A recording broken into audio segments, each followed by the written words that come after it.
Guys, how's it going? Welcome to my video. Here's the thing. I just want to give you guys some tips if you guys have the situation that I had a couple of days ago. So basically, what happened was I was at a McDonald's. I went to get something to eat, parked my car, got out, was there for maybe like 15 minutes, got back in, and it would crank. My car would crank and crank and crank, but it would not turn over. It would not turn over. It would just crank and crank and crank and would not turn over. So, I haven't had that issue with this car at all. I mean, there was maybe like 7 months ago, I had an issue where it wouldn't start, and it turned out to be the battery, but it didn't crank. It turned out to be a dead battery. But really never had an issue where this car would crank and crank and crank, but it wouldn't turn over. So the only issue I had was that dead battery from 7 months ago. This car drove fine since.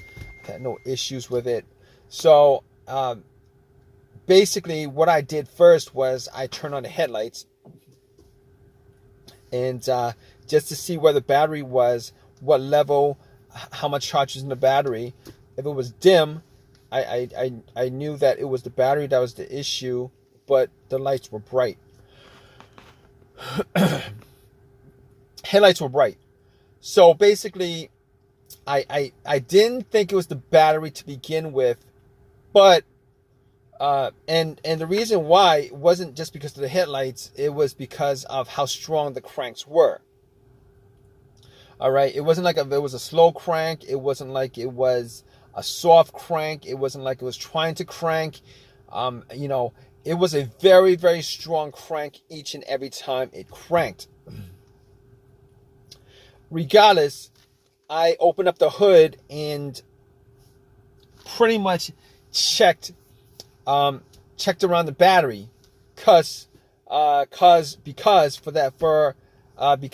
thought, I was hoping that it would be something as simple as that. I didn't really want it to be anything bigger than that. Obviously, most people in this situation, if they were in this situation, they'd wish for the easiest fix.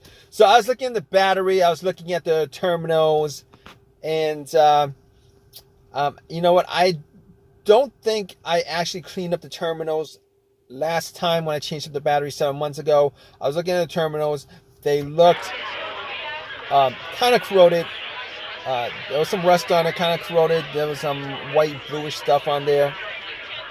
So I pretty much, had a couple of fries, and then I took out my Coke, which I drank half a cup of, and I poured the rest onto the terminals, and had it fizz up, oxidize, a lot of the corrosion.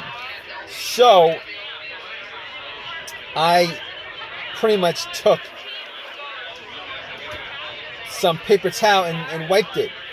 But here's the thing, I was actually able to wiggle both the terminals off. They were tight, but not so tight that I couldn't move it. But I was able to move it, wiggle it, and once I took it off, pretty much wiped it and popped it back on. And I was hoping that was going to be the fix for it. But unfortunately, when I got back and tried to start it, it would crank and it wouldn't start. Now, I didn't give up thinking that it might have been the battery for whatever reason. But however, I did have a booster pack, and for whatever reason, I decided to put the booster pack on the terminals and then try to start it. Did the same thing. So at that point, I 100% knew that it probably wasn't a power issue, it probably wasn't a battery issue. So at that point, I ruled out the battery. I ruled out the terminals being corroded. Ruled that out. I actually did check the negative line. If you guys don't know what the negative line is the ground line, the ground wire. All right. Normally, the negative terminal wire that goes to the negative of your battery actually connects to the frame of the car. I actually did check to make sure that it was connected. Sometimes, for whatever reason, the cables might be frayed and break off. They break off sometimes, but I made sure that it was connected to the frame. It was good. Sometimes sometimes a crank no start situation could be caused by that, but normally something like that would also cause a very, very slow, weak crank, which is not the situation I had. But obviously in that situation, I was able to eliminate the ground wire, also eliminate the alternator being the issue, and I really didn't consider the alternator being the issue to begin with, but just to be 100% sure, putting the booster pack on, I was able to eliminate the alternator, being that if the alternator was for whatever reason dying or weak or charged up the battery to just a little amount, me putting a booster pack on, and it would have started the car if it was the alternator that was the issue. However, I didn't think, that's not one of the things that came up as far as me trying to figure out how to, a way to solve the issue with this car. Not cranking, but not starting. But okay, here's the thing about it. So I can eliminate all those things. Now, other things that could be causing it, mass airflow sensor, the crankshaft, the camshaft, position sensor, throttle position sensor. I pretty much was able to rule out all those things, seeing as how I actually remembered that there was no check engine light on my dash. I haven't had a check engine light for a long while. I did have a mass airflow sensor issue maybe like 6 months ago that caused the check engine light to come on, but no starting issues, no driving issues, as far as I could tell. But that was a very important thing as far as eliminating what could be causing the issue with the car. So basically, I was able to eliminate all those things: the mass airflow sensor, the throttle position sensor, camshaft, crankshaft, and anything else that has a sensor connected to it. But I recalled that I had a similar situation with another car where there was maybe a computer issue. I think it was a computer issue where the computer was not able to connect to the car itself because of a blown fuse on the car's computer, blown ECU fuse or something like that. And now I didn't think that was the issue, but I had an OBD2 reader, a $20 OBD2 reader that I actually bought from Amazon, from Walmart, and I plugged it in. And here's the thing about it: it read all the way through. It analyzed it, gave me a readout. At that point, I knew that it wasn't the OBD2 that was. No, I knew that it wasn't the car's computer issue at that point. Reason being is that if it was an issue of a communication issue from the car's computer to the car, if that happened, the issue, what would have occurred was it would not have been able to analyze it. It would have stopped midway, but it went all the way through. There was no codes at all. I did not see a single code pop up at all. So I was glad that that was the case, because I could, at that point, eliminate every single thing that had a sensor connected to it. All right, so I could rule that out. So after that, I was thinking, well, here's the thing. It could be fuses, relays. It could be fuel pump. It could be key fob, ignition switch,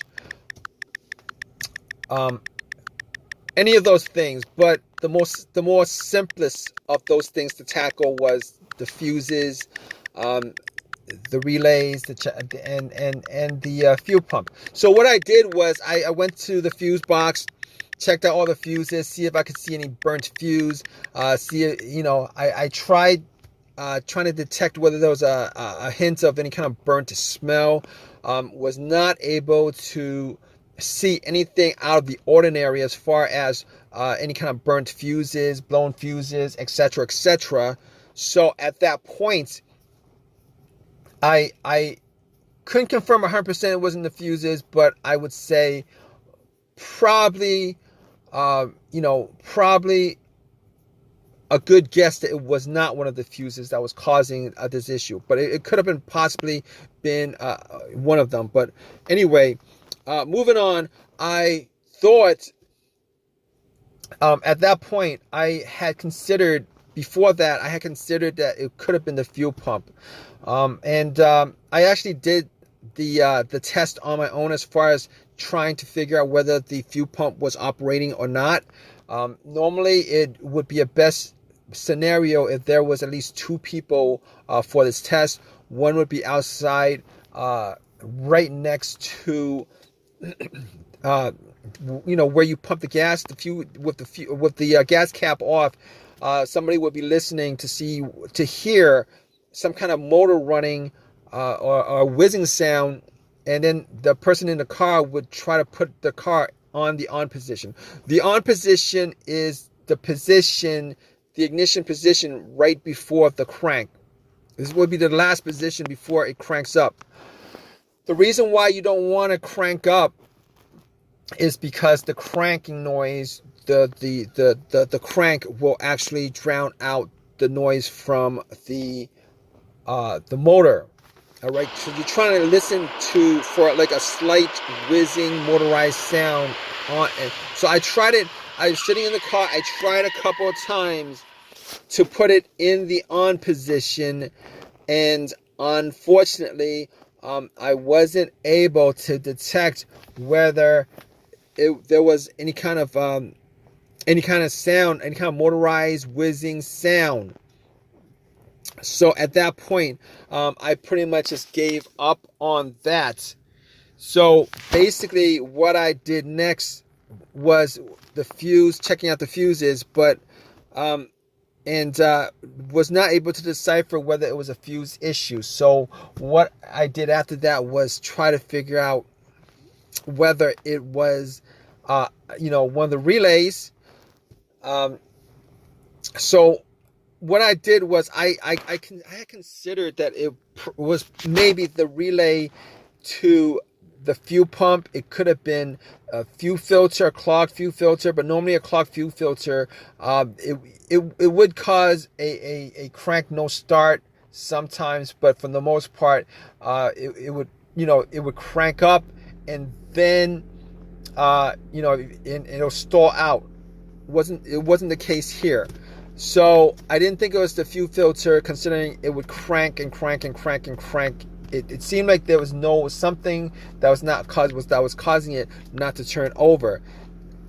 So I got to the fuel pump relay. Once I got to the fuel pump relay, figured out where it was.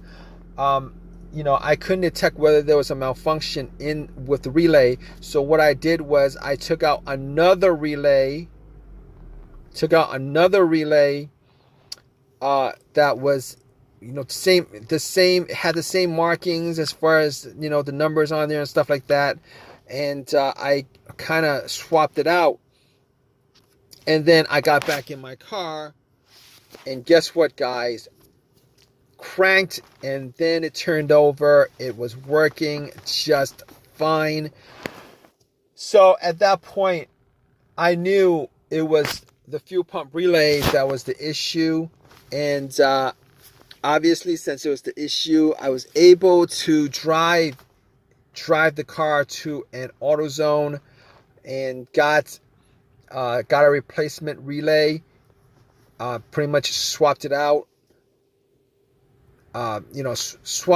Swapped it out, and then replaced it, the one that I took it out from, the accessory that I took it out from. So I haven't had an issue since with any kind of cranking situation. Haven't had a single issue since. But to be honest, I didn't actually drive that much, but haven't had an issue since with the issue, with the crank no start issue. So it's been resolved. It drove fine all day today. Not a didn't have the same issue as I had previously. So this is a it was an easy fix. I'm glad it was an easy fix. If you guys are in this situation, you guys are looking to troubleshoot your crank but no start situation, if you guys go down the list of what I went through as far as eliminating each and every one of those things, 90% of your situation could probably be, you could probably figure out what the problem is. Regardless, hope whatever your situation is at this point, that it's an easy fix for you. Please give me a thumbs up. Please subscribe. If you have any comments at all, please leave a comment in the comment section. All right, guys, take care.